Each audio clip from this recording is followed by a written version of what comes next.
O Ministério Público Federal vai investigar a origem do dinheiro que financiou o desfile da escola de samba Beija-Flor, campeã do Carnaval do Rio. O governo da Guiné Equatorial informou que o dinheiro foi repassado por construtoras brasileiras que atuam no país, mas as empresas negam. A primeira informação era de que os 10 milhões de reais entregues à escola tinham sido transferidos pelo governo da Guiné Equatorial. Mas a embaixada do país em Brasília informou que o dinheiro veio de empreiteiras, como a Odebrecht e a Queiroz Galvão, responsáveis por obras no país. A Odebrecht nega o envolvimento no assunto e a Queiroz Galvão não confirmou a notícia. O Ministério Público decidiu investigar o assunto diante das suspeitas de que Teodorinho Obiang, filho do ditador que manda no país há 35 anos, teria se aproveitado para lavar dinheiro com as transferências. Teodorinho já teve bens apreendidos na França e nos Estados Unidos por entrada de dinheiro ilegal e sonegação de impostos. Em Washington, o porta-voz do Grupo de Defesa dos Direitos Humanos na Guiné Equatorial, Tuto Alicante, disse que a ditadura usou a escola Beija-Flor como peça de propaganda. Corrupção lá, corrupção cá. O juiz federal Sérgio Moro, responsável pelas investigações sobre o esquema de corrupção na Petrobras, intimou o ex-presidente da empresa, José Sérgio Gabrielli, a depor como testemunha. Já marcou a data para o depoimento, 23 de março. Gabrielli deverá depor como testemunha nos processos que envolvem o ex-diretor da área internacional da estatal, Nestor Cerveró, e o lobista Fernando Soares, conhecido como Fernando Baiano. Cerveró e Soares estão presos na carceragem da Polícia Federal em Curitiba. Eles são acusados de crimes de corrupção e lavagem de dinheiro. De acordo com o Ministério Público Federal, os dois são suspeitos de receber 40 milhões de dólares em propinas para intermediar a contratação de navios sonda para a Petrobras. Professores do Paraná decidiram manter a greve que começou no dia 9. A categoria se reuniu com o governo, mas não chegou a um acordo sobre o pagamento de benefícios atrasados e a reabertura dos turnos fechados no fim do ano passado. Em Cascavel, professores saíram às ruas debaixo de chuva, cobrando propostas do governo. Em frente ao hospital universitário, a mobilização foi dos servidores da saúde e professores da Universidade Estadual do Oeste do Paraná. Poucas horas depois, todos se juntaram a agentes penitenciários e servidores do Departamento de Trânsito, num ato contra o pacote de medidas apresentadas pelo governo, que prevê cortes de benefícios do funcionalismo e alterações da Previdência Estadual. Pelo menos 5 mil pessoas participaram do ato. As manifestações aqui em Cascavel aconteceram simultaneamente à reunião entre o chefe da Casa Civil do Estado e os servidores lá em Curitiba. Foi a primeira vez que o governo apresentou propostas às classes.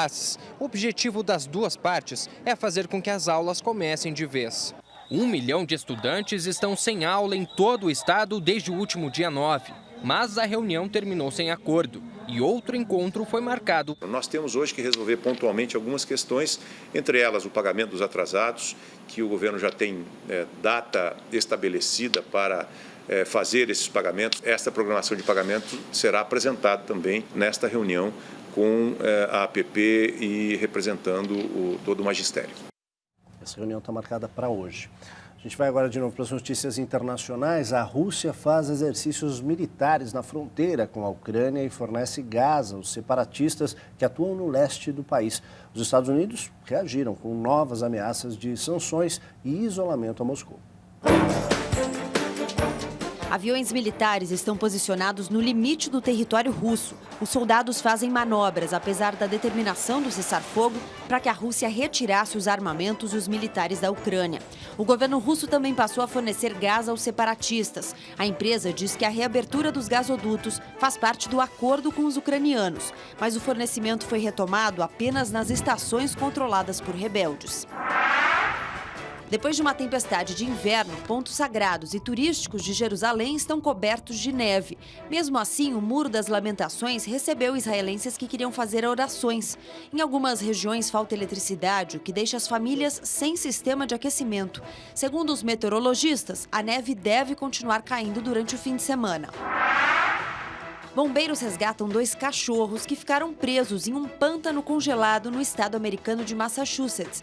Antes da chegada do resgate, o dono dos animais chegou a tentar salvá-los, mas também ficou preso no gelo. Lola e Thunder foram levados ao veterinário com hipotermia, mas passam bem. O tapete vermelho ainda não está lá, mas os envelopes do Oscar já estão quase prontos. Equipes selam os papéis que vão indicar quem serão os grandes vencedores do maior prêmio do cinema americano. Os envelopes são feitos em papel dourado com desenhos em vermelho da estatueta do Oscar. Segundo os designers, não são apenas envelopes funcionais, mas um souvenir para os vencedores. Agora, só para dar uma relaxada nessa sexta-feira, espia só o novo corte de cabelo do ditador norte-coreano Kim Jong-un. Ousado, hein? Ele manteve as laterais raspadas, como sempre, mas deu uma subidinha no topete. Cuidado, hein? Não vai ficar assim. Repara só na sobrancelha. Ó, antes e depois. De novo, antes e depois. Deu para ver? Ficou menor. Já vira lei na Coreia do Norte. Só falta chegar por aqui. Até tu, rabino, um dos rabinos mais conhecidos na região de Washington, a capital dos Estados Unidos, deverá ser preso nas próximas horas. Ele admitiu ter filmado mulheres nuas na sinagoga. Barry Freundel era o rabino-chefe da sinagoga de Georgetown, em Washington, há 25 anos. Agora, além de perder o posto, ele deverá passar uma temporada na cadeia. Freundel confessou ter usado uma câmera oculta para filmar as mulheres que trocavam de roupa para um ritual religioso chamado mikvah. Ele admitiu ter feito as imagens de 52 mulheres. Mas, de acordo com as denúncias recebidas pela polícia de Washington, o número real pode passar de 150. O rabino vinha sendo investigado desde outubro, quando surgiram as primeiras denúncias, e chegou a ser detido, mas na época foi liberado por falta de provas. A câmera usada para filmar as mulheres ficava escondida dentro de um relógio digital. E olha, vem da Itália nossa delícia gastronômica de hoje. Berinjela napolitana. Fácil de fazer, viu? Pode ser prato principal ou acompanhamento. A berinjela fresquinha é a base dessa receita tradicional da culinária italiana. Você vai precisar de 4 e elas não vêm sozinhas. Tem também 1 quilo de tomates, 100 mililitros de azeite, 2 dentes de alho picados, meia cebola cortada, uma pitada de orégano, outra de sal, 50 gramas de manteiga, 200 gramas de mussarela ralada, um pouco de queijo parmesão também ralado, óleo para fritar. O chefe Lima começa pelo molho e não é qualquer molho. É só cortar, tirar o fundo do tomate aqui, ó.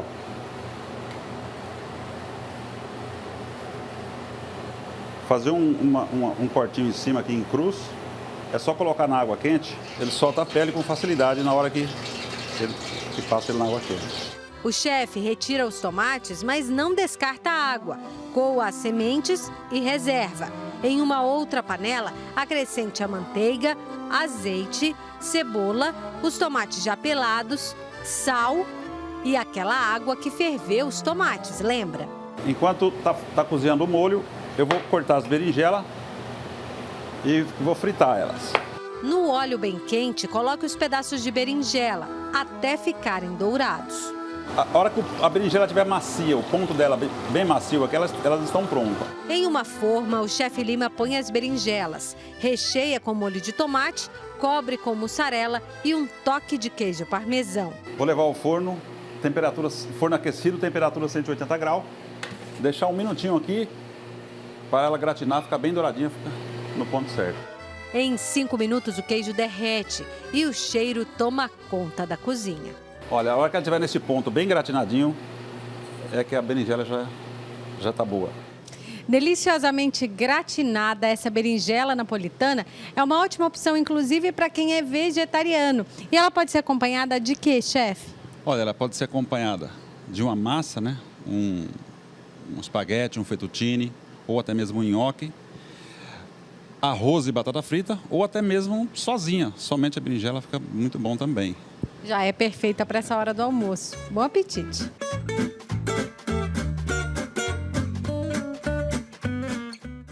Obrigada, Laís. Janeiro foi o segundo mês mais quente da história, desde que as medições começaram a ser feitas, na metade do século XIX. O governo americano informou nesta quinta-feira que janeiro de 2015 foi o segundo mais quente desde 1880. A conclusão é de cientistas da Administração Nacional Oceânica e Atmosférica, que analisaram as médias globais de temperaturas nas superfícies do mar e da terra. Janeiro de 2015 teve temperaturas 0,77 graus Celsius acima da média do século XX, só perdendo para o mesmo período de 2007, com temperaturas 0,86 grau acima da média.